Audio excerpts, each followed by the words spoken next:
1.5, flaps 22, positive right, gear up. Passing 500 feet, altitude 2,500, set and arm, heading slack to 016, 50 bank, and speedbird 170, okay?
Em 1502, o escrivão Tomé Lopes fez uma viagem magnífica.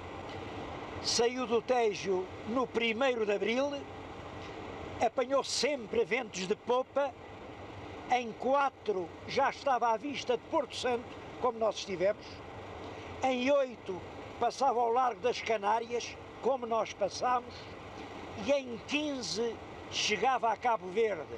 Reparem, apenas 15 dias. Só que agora as condições são muito diferentes. Sim, senhora. Eu estou num DC-10 das linhas aéreas de Moçambique e vou fazer ao Sr. Comandante Ferreira da Silva esta pergunta. Faça favor. Sr. Comandante, quanto tempo vamos demorar nós nesta mesma viagem? Olha, Sr. Professor, essa mesma viagem, portanto, e nas condições de momento, é uma viagem que se faz em 3 horas e 30 minutos, o máximo dos máximos. Isso significa realmente, pois, que não há nada comparado com aquilo que foi, não é? Essa outra viagem, portanto, e de navio. E só mais uma pergunta, Comandante. Um avião deste tipo, quanto tempo demoraria a percorrer o caminho de Vasco da Gama? Isto é, a ir de Lisboa a Calicut? Olha, Sr. Professor, em relação, portanto, à segunda pergunta, o tempo que seria necessário e voando este avião para percorrer, portanto, essa distância que é Lisboa-Índia, pois eu penso, embora nunca tivesse voado para esse destino, eu penso que 15 horas, 16 horas seriam mais que suficientes para, portanto, percorrer essa distância, não é?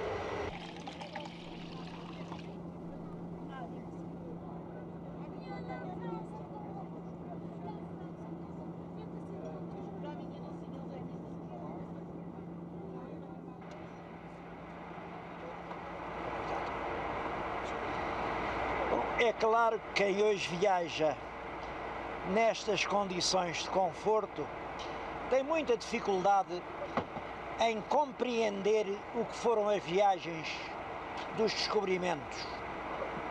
Mas aquele mesmo que nós vimos partir com vento feliz a caminho de Cabo Verde, conta-nos como foi a viagem do regresso. Faltou o pão, começaram a dar o biscoito contado, mas mesmo assim acabou-se o biscoito. E agora passo a ler-lhes. E então fizemos papa com o pó e as migalhas dos biscoitos que ficaram e eram amargosos como fel, porque bem uma terça parte era a imundície dos ratos. Ao princípio fazíamos-las com azeite ou com mel, mas por fim era já só com água, porque elas não tinham necessidade de especiaria nenhuma, porque fediam como cão morto. mas a fome era tanta que tudo nos servia.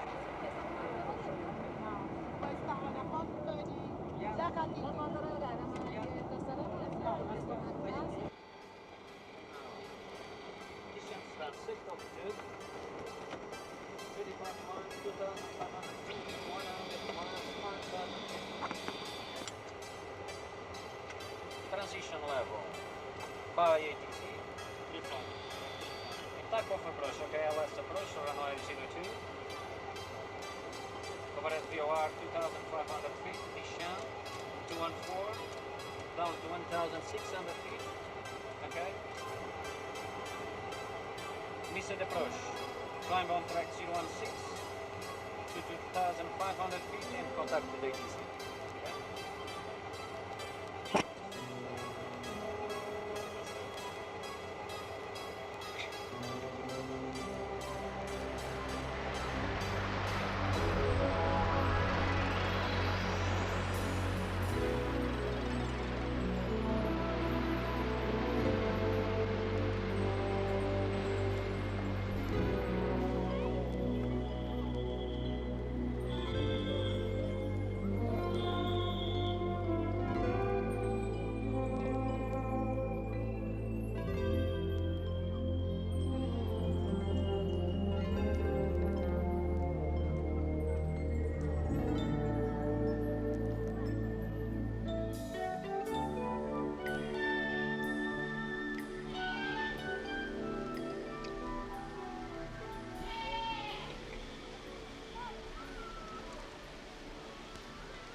Estamos em Cabo Verde, na ilha de Santiago, no lugar a que agora se chama Cidade Velha, mas que foi por muito tempo a antiga Vila da Ribeira Grande.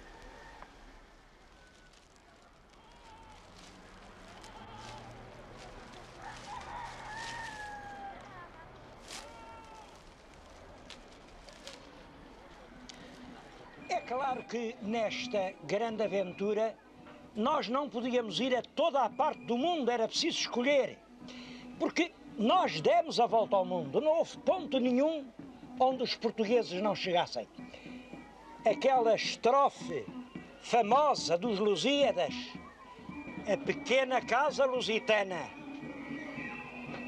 na África tem marítimos assentos, na Ásia é mais que todas soberana. E a quarta parte nova os campusara. E se mais mundos houvera, lá chegara. Esta estrofe não é um puro exercício de retórica, é uma completa verdade. Os portugueses, na sua grande aventura, deram um grande e fraterno abraço à volta de todo o mundo. Vamos lá saber aqui quem é que já andou na escola. Quem for levanta o dedo, vai lá ver. Então quem andou na escola vai-me dizer uma coisa. Onde fica aqui Cabo Verde? 5, 15. 15 anos.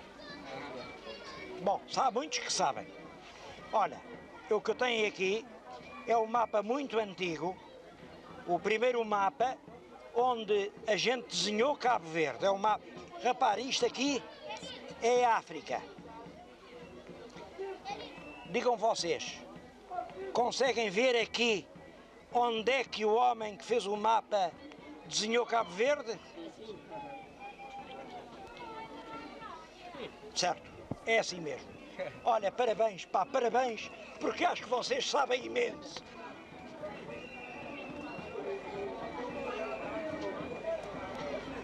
Estes momentos foram para mim profundamente emocionantes.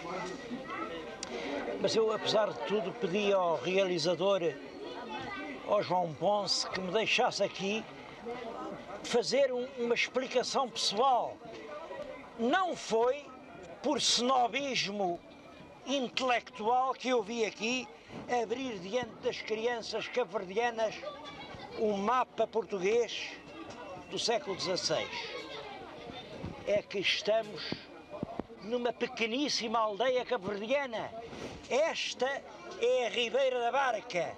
E naturalmente aqui não havia outro Atlas. Havia só este que eu trouxe de Lisboa.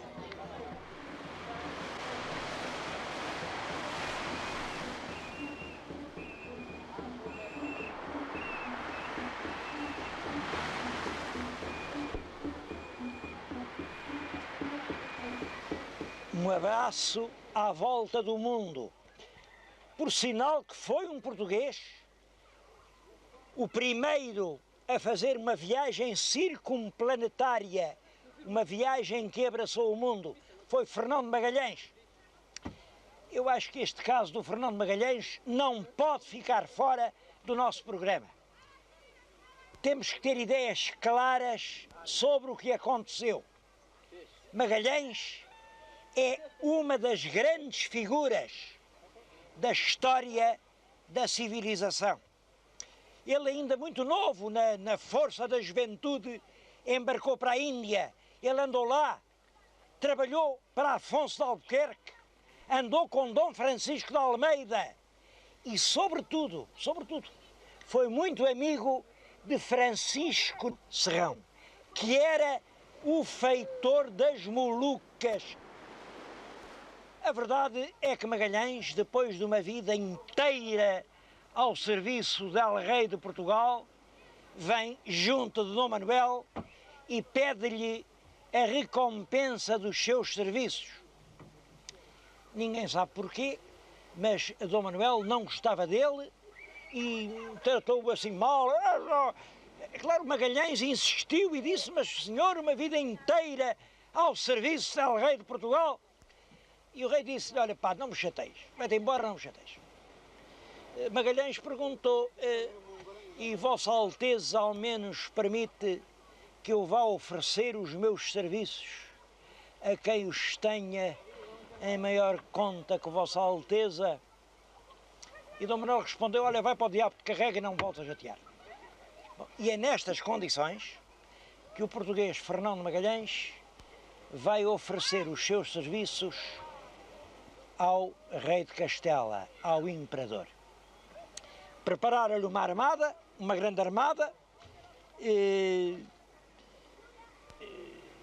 deram-lhe tudo, e é claro que há uma pergunta que eu não posso deixar de lhes fazer em consciência. Eu sei que nesta altura os meus telespectadores estão divididos. Magalhães fez bem, Magalhães fez mal. Isto é um ponto que cada um tem que responder em sua consciência. É verdade, Magalhães confirma aquilo que o Camões dizia: o favor com que mais se acende o engenho não o dá a pátria, não, que está metida na cobiça e na rudeza de uma austera, apagada e vil tristeza.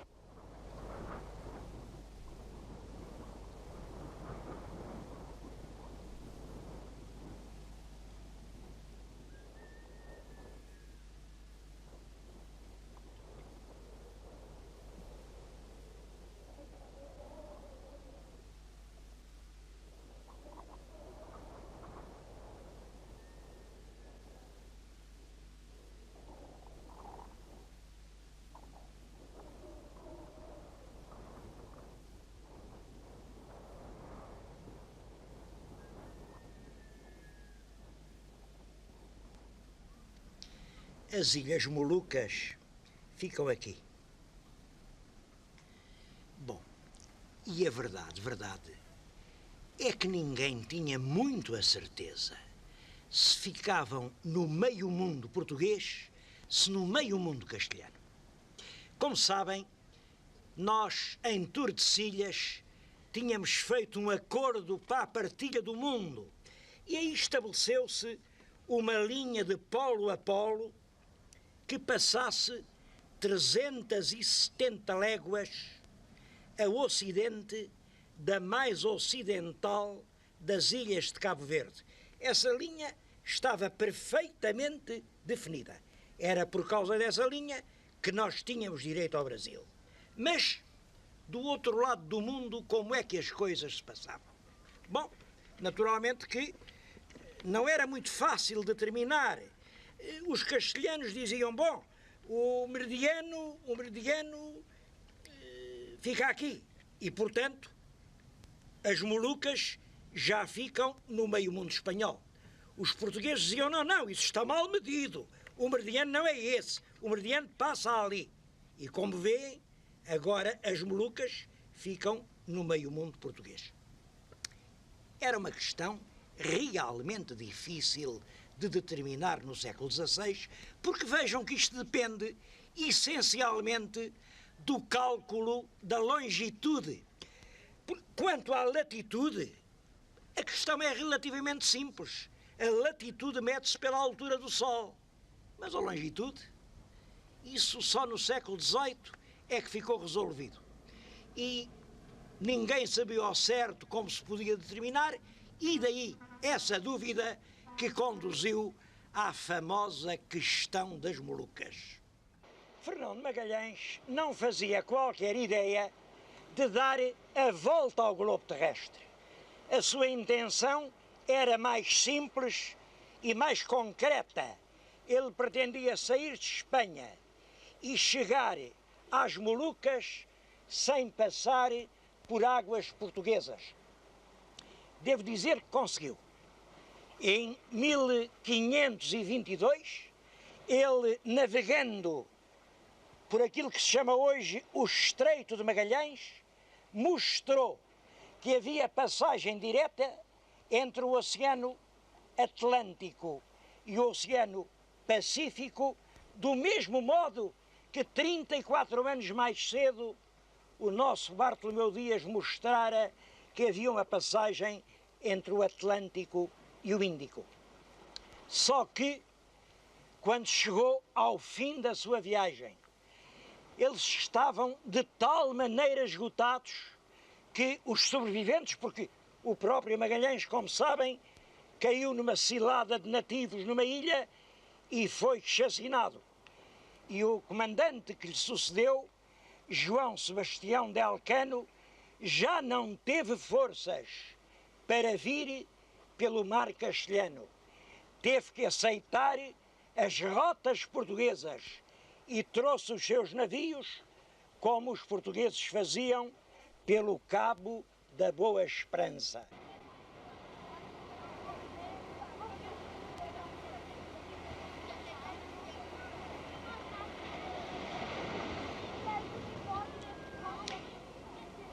Em agosto do ano de 1522, deu-se aqui, nesta praia da Ribeira Grande, da Ilha de Santiago, um dos últimos episódios da grande viagem. É realmente um episódio dramático e eu compreendo perfeitamente, cada um pensa de sua maneira. O que acontece é isto: o substituto de Fernão de Magalhães, o João Sebastião de Elcano, vinha já com os últimos sobreviventes.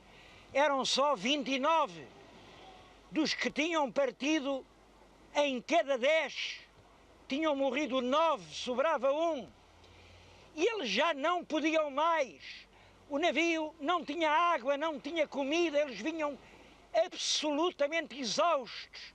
E entraram aqui nesta baía, pararam o barco ao largo, e então, dos 29 sobreviventes, reparem, 29, 13 meteram-se num batel, remaram para a terra, chegaram até aqui, e quando chegaram aqui, foram presos pelas autoridades portuguesas. Foram presos e levados para aquela fortaleza que se vê atrás de mim. Claro que nós hoje fazemos uma pergunta: como foi possível prender homens que tinham acabado de cometer um extraordinário feito, que tinham pela primeira vez abraçado o mundo numa grande viagem? Bom, mas não era assim que se pensava. A regra era esta: o mundo estava partido ao meio. O mar português, onde o castelhano não podia navegar, e o mar castelhano, onde o português se não podia atrever. Os 13 náufragos que aqui chegaram, nesse agosto de 1522, navegavam sem dúvida nenhuma e sem licença do rei de Portugal no mar português. Foi por isso que da grande viagem de Fernão de Magalhães só voltaram a Espanha 16 sobreviventes. Os outros 13 terminaram a sua grande aventura aqui em Santiago.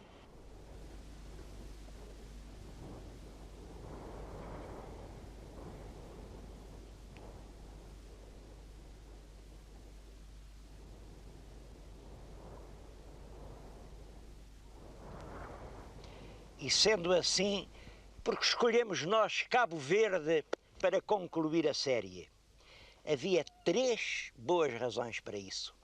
A primeira é a grande importância de Cabo Verde na história e na própria civilização. A segunda é a riqueza dos testemunhos históricos, como vão ver.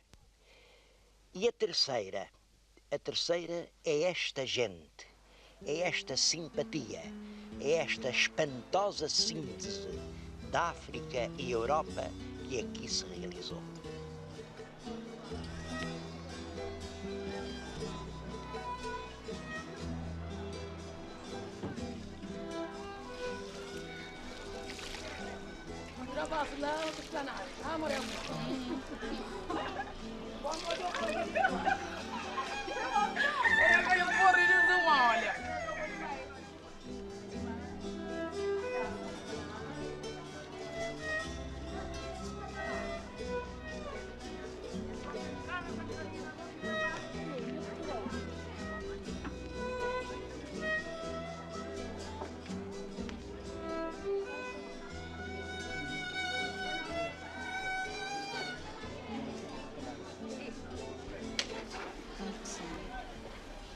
Eu chamo-me José.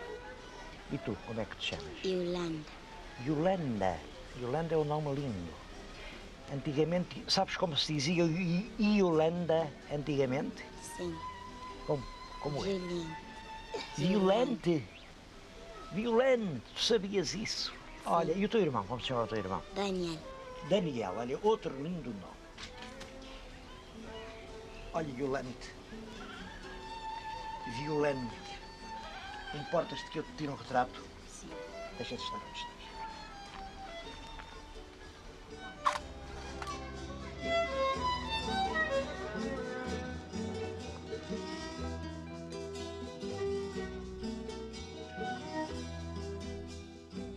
Esta capela gótica, como veem, foi construída em 1495, um ano importante. É quando morre Dom João II e começa o reinado de Dom Manuel. Capela que tem um nome lindo, Nossa Senhora do Rosário dos Pretos, porque foi com as oblatas e com os trabalhos dos nativos africanos que ela foi construída. Como africanos depois foram os clérigos e os próprios cônegos que aqui serviram. Eu não sei se vocês conhecem aquele texto do Padre António Vieira. Há aqui clérigos e cônegos tão negros como azevis, mas tão compostos, tão autorizados, tão doutos, tão grandes músicos, tão discretos e bem morigerados, que bem podiam fazer inveja aos que lá vemos nas nossas catedrais.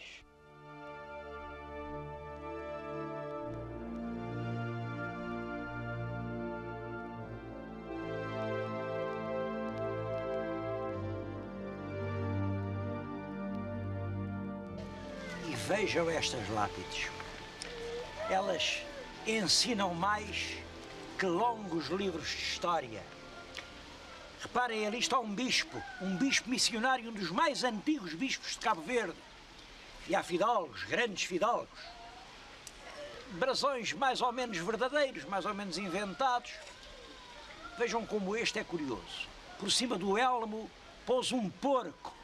Um porco. Isto provavelmente significava que ele estava aqui para abastecer de carne as armadas que iam para a Índia. Mas para mim, nenhuma é mais eloquente que esta, que não tem nenhum sinais de fidalguia. Eu julgo que vocês podem ler comigo. O que ela diz é: sepultura de Francisco de Leão, mercador, filho de Gonçalo de Leão, mercador na cidade de Lisboa, que faleceu no ano de 1525. 1525 é o mesmo ano em que nasceu Camões.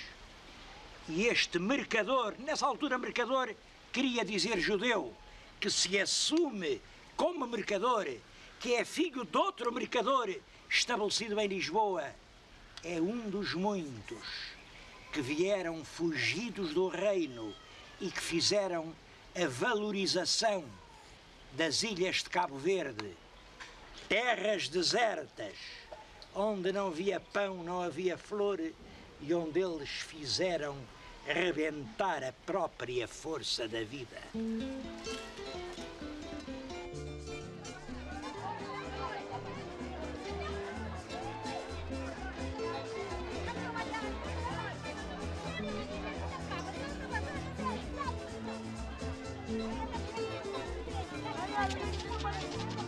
Mas depressa se povoaram com gente que vinha de toda a parte.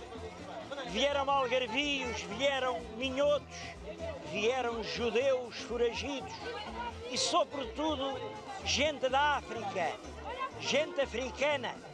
E foi assim que veio o pão, veio o vinho, desenvolveram-se as culturas tropicais.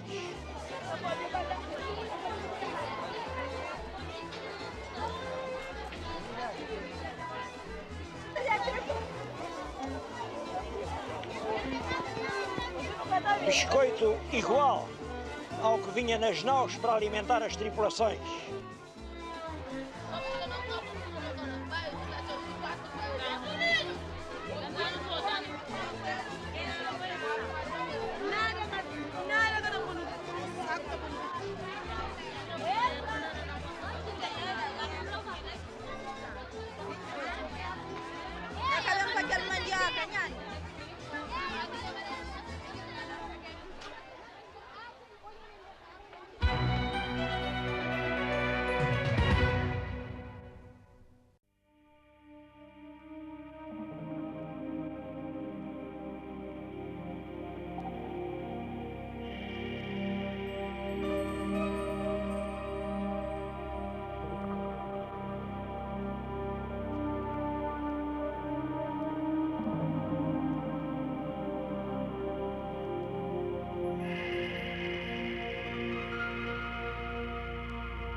Cabo Verde representa o limite do mundo descoberto no tempo do infante Dom Henrique.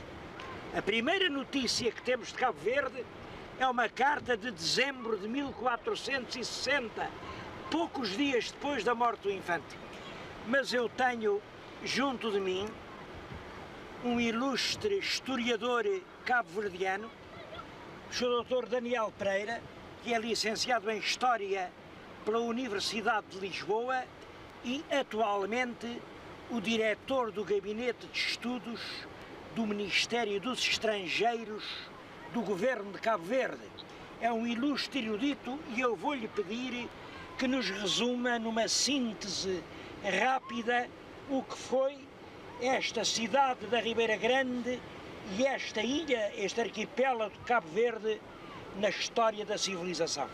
Bom, nós podemos dizer, portanto, que as ilhas de Cabo Verde foram descobertas em duas fases, 1460 e 1462, numa primeira fase por António de Noli, numa segunda fase por Rodrigo Diogo Afonso, e que Cabo Verde vai se transformar rapidamente na placa giratória e num ponto que une o continente americano, o africano e o europeu, e a cidade da Ribeira Grande, já em 1533, é cidade e sede do bispado da costa ocidental de África.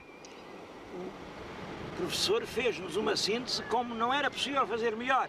Reparem, Cabo Verde é onde se unem a África, a América e a Europa.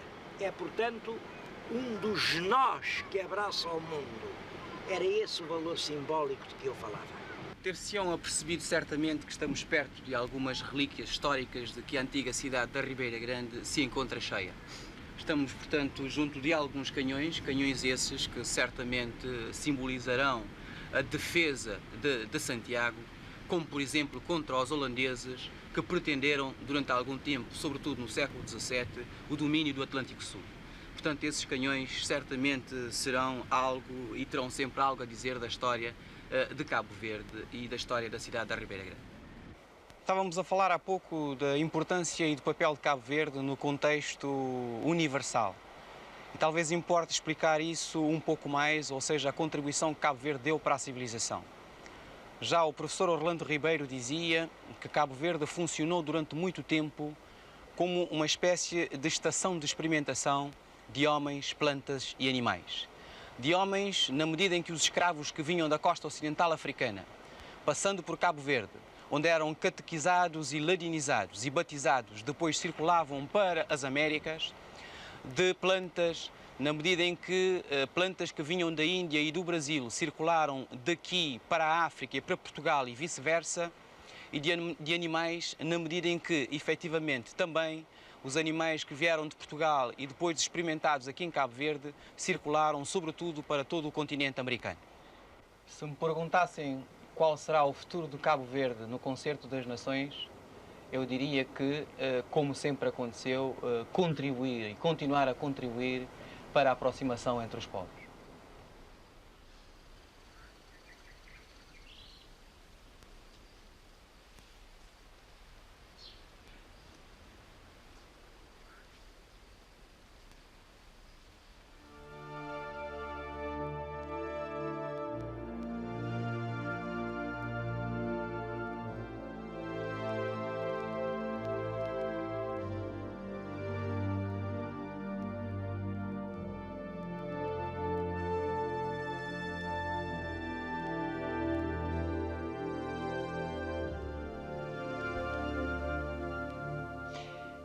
Os historiadores cabo-verdianos dizem que foi esta a primeira igreja que os portugueses construíram na África que eles próprios descobriram, quer dizer, na África para baixo do Bujador, porque lá para cima, Ceuta, Tânger, eles limitaram-se a sacralizar velhas mesquitas, e aqui não.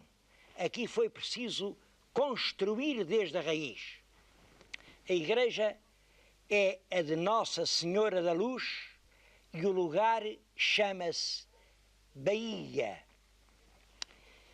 Eu acredito que sim, acredito que tenha sido, se não a primeira igreja, pelo menos uma das mais antigas.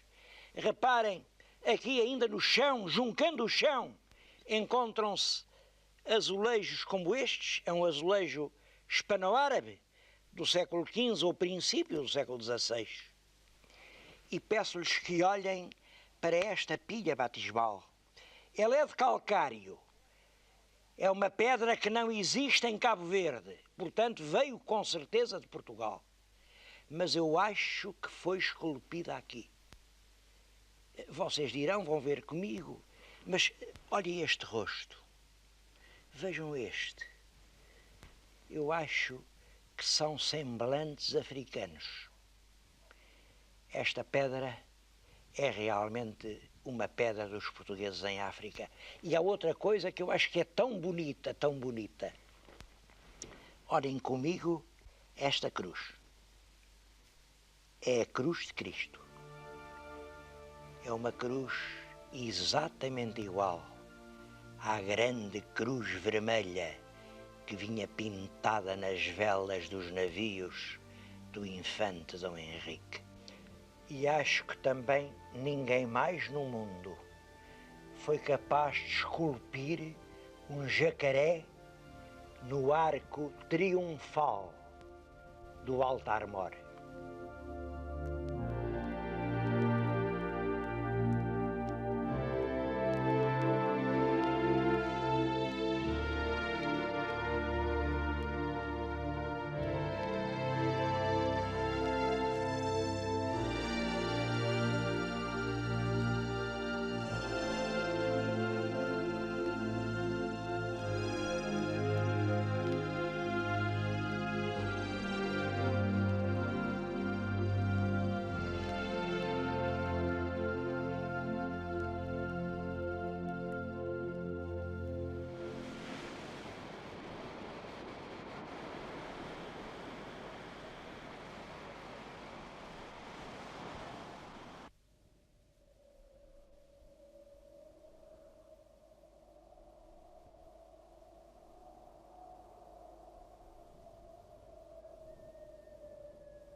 Durante essa questão das Molucas, os portugueses vasculharam o Pacífico e chegaram praticamente a todas as ilhas.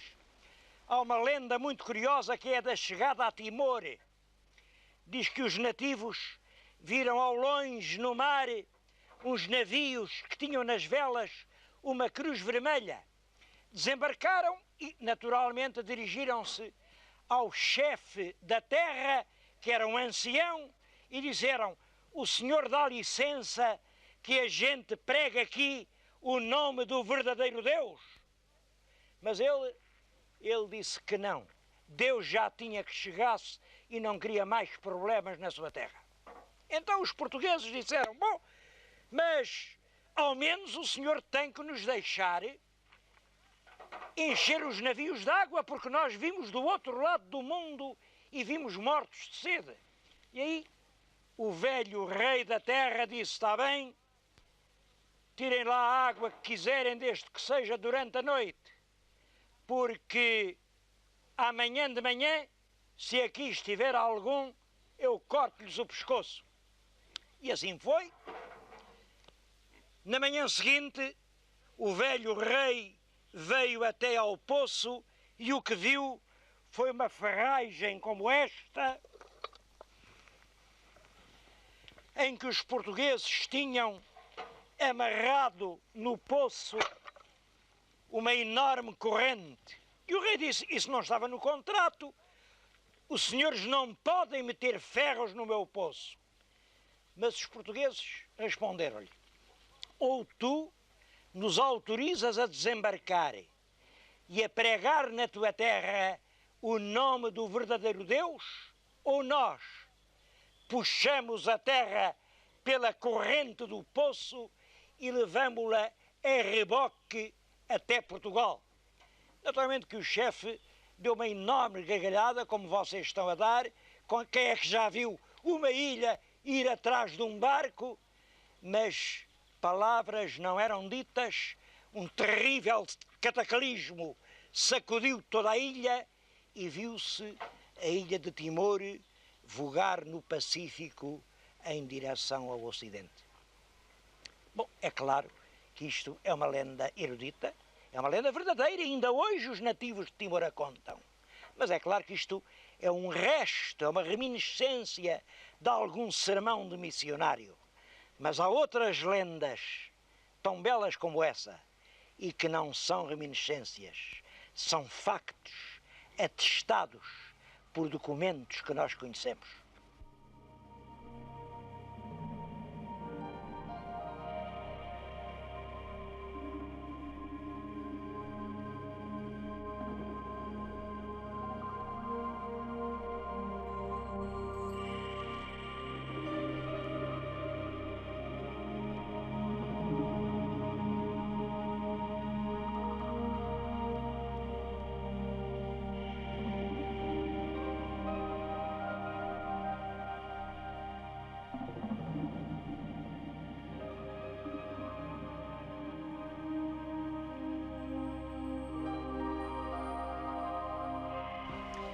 Ao homem leigo de hoje pode parecer estranha ou até mesmo insincera essa dimensão religiosa da expansão portuguesa. Nós hoje vivemos em pluriculturalismo. Hoje eu tenho um Deus, ele tem um Deus. Hoje aceitamos que o dever é encontrar no nosso mundo lugar para todos os deuses. Mas no século XV e no século XVI não era assim. Os portugueses acreditavam sinceramente num único Deus verdadeiro. Mais do que isso, acreditavam que era seu dever levar a imagem desse Deus a todo o mundo.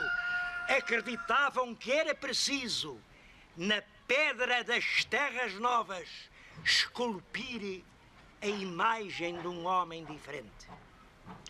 Esse é o aspecto missionário da expansão. E quem o esquecer ou quem o quiser ignorar adultera completamente a verdade da história.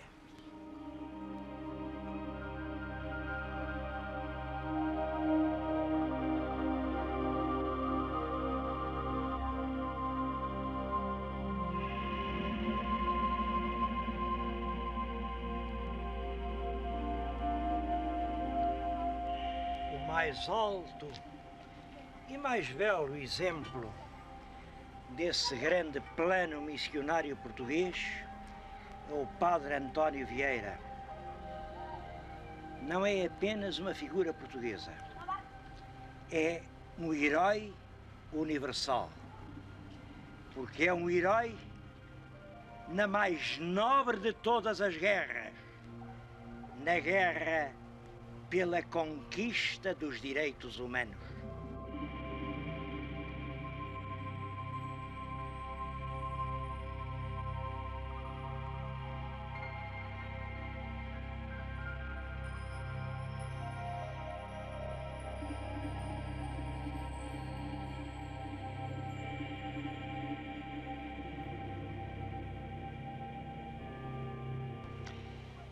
A situação que ele foi encontrar no Brasil foi uma situação eterna.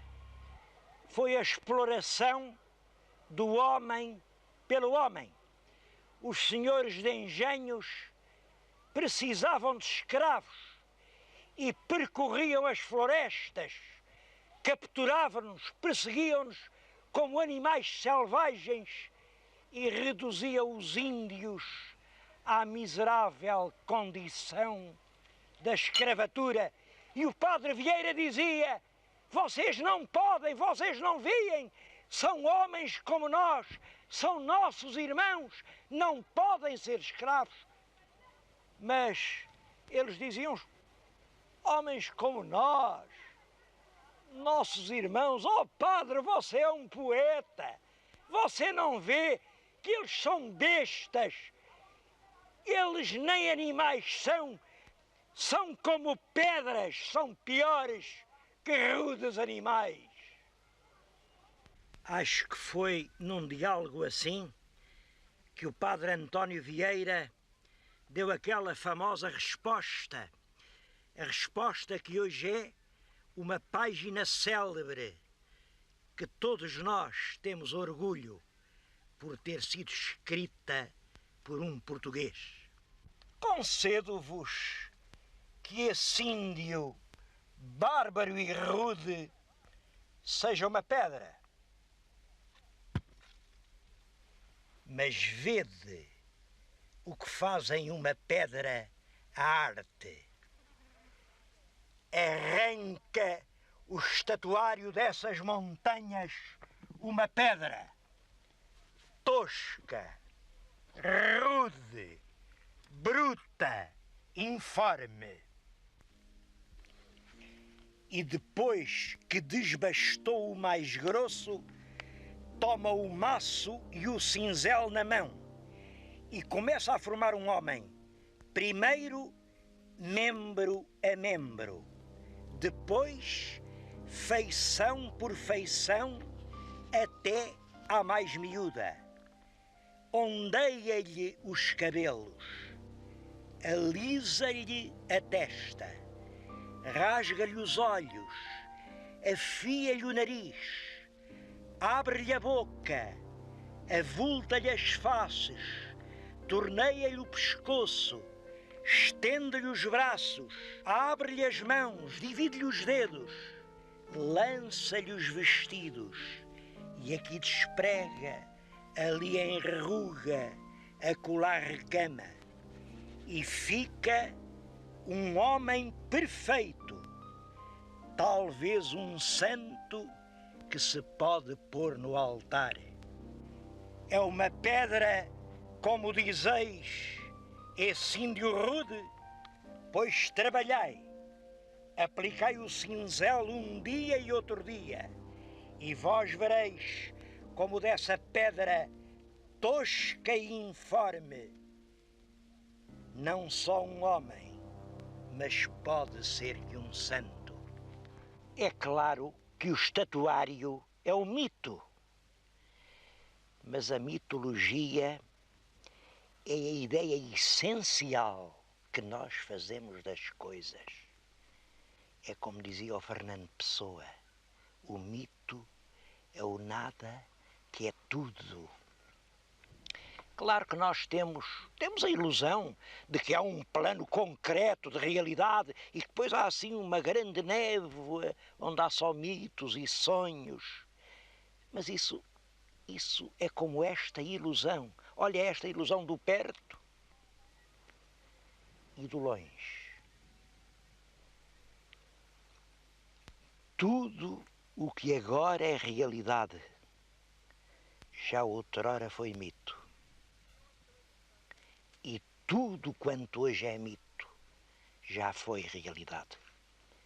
Eu acho que este mito do estatuário simboliza uma coisa importante: a luta dos portugueses pela implantação dos direitos humanos.